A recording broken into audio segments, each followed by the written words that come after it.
Belgien zu russischen eingefrorenen Vermögenswerten, was sie bereit, willens und fähig sind zu tun. If you take the cash and you give it to the Ukraine, the cash is gone. It's not there anymore. So somebody needs to guarantee the moment it goes wrong, then in a very short amount of time, 140, 160, it depends on how much you use. The money that you've used, let's say 140, that's the figure I've been reading, 140, that you need to put 140 billion euros on the table immediately. And these guarantees have to be not vague, but concrete, because of course the markets are watching.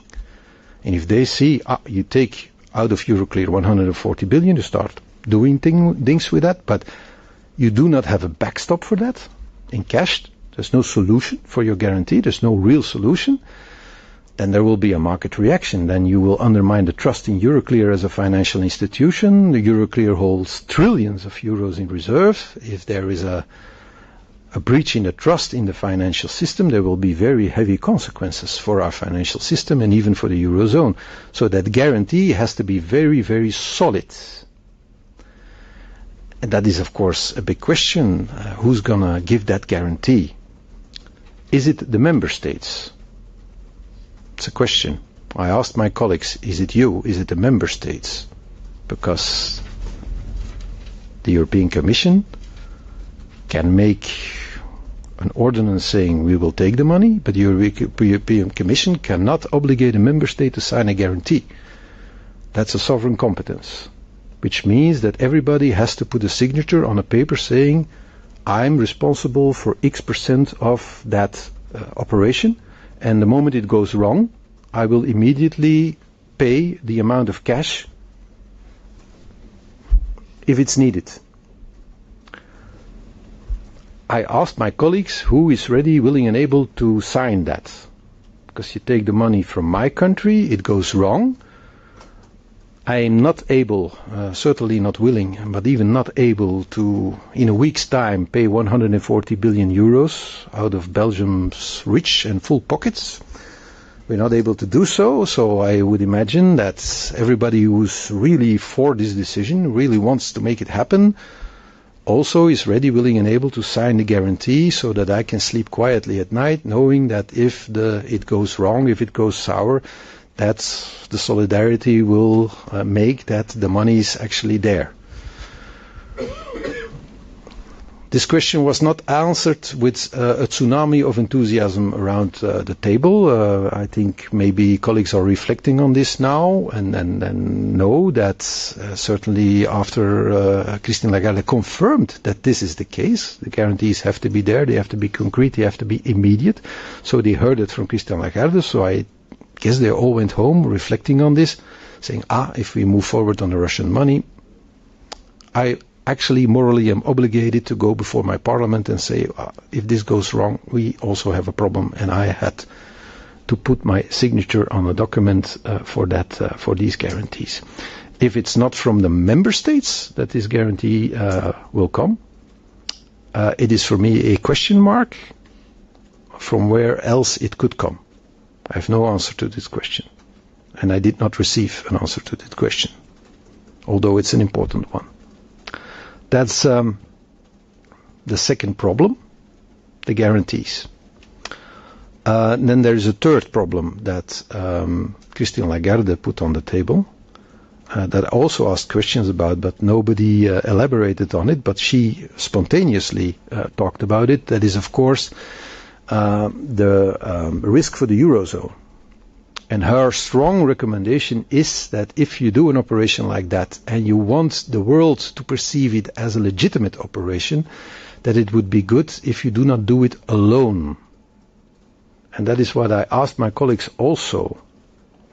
I say, I understand why you're looking at Belgium, because we have the biggest chicken of the immobilized assets. The fattest chicken is in Belgium, but there are other chickens around. In the Eurozone, there are other countries with immobilized assets. There are 6. None of them have ever given any transparency on how much money they have. no transparency on the windfall profits of that money, no transparency on the tax income of that money. Actually, Euroclear is the only financial institution in the world that is implicated in the solidarity for Ukraine. There is at least as much money in the rest of the world. Trump says 300 billion. This means that half of it is in Euroclear and the other half is the world round. But nobody ever talks about this.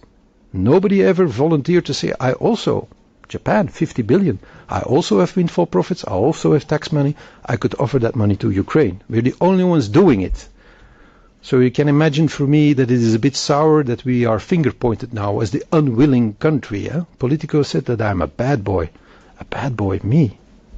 How can you imagine that? Everybody confirmed that I'm a good boy. It was like I was assisting my own funeral. They all said, no, you're a good boy. It's like your funeral, everybody comes and say that you're very nice. I'm not a bad boy. We're the best boy in town.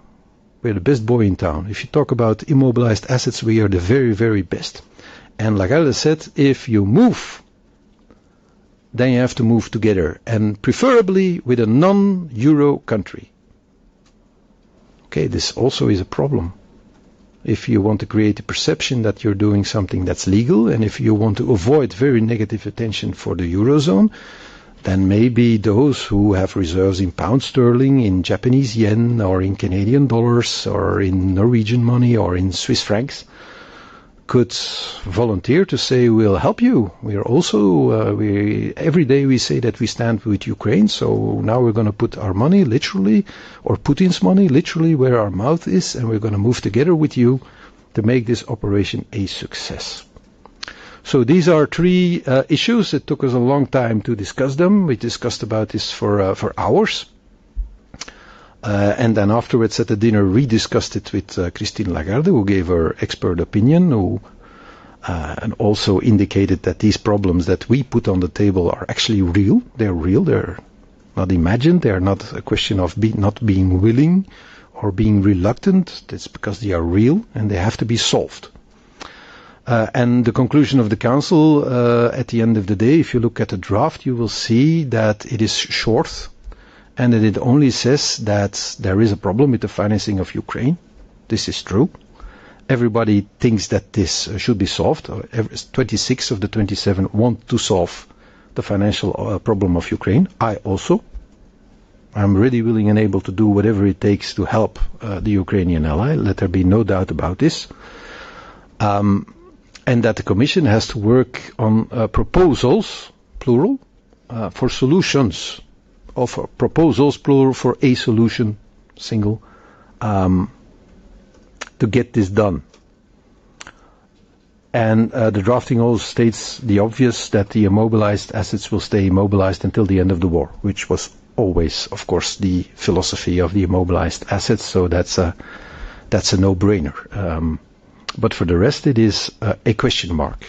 So I guess in this problem will return to the table because time is running out. I think before the end of the year we need a solution to keep Ukraine in the war and to take care of their financial problems.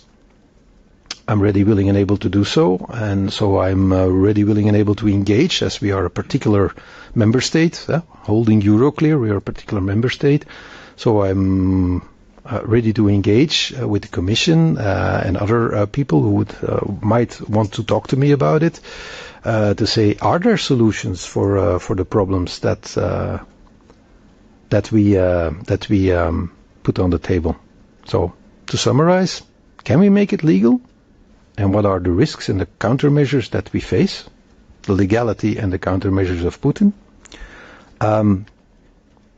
Can we convince another country outside of the Eurozone, in the Eurozone, maybe the six, and can these six convince another countries to move along with us? And third problem, and I think the biggest problem, how do you guarantee that the cash is there immediately when it goes wrong?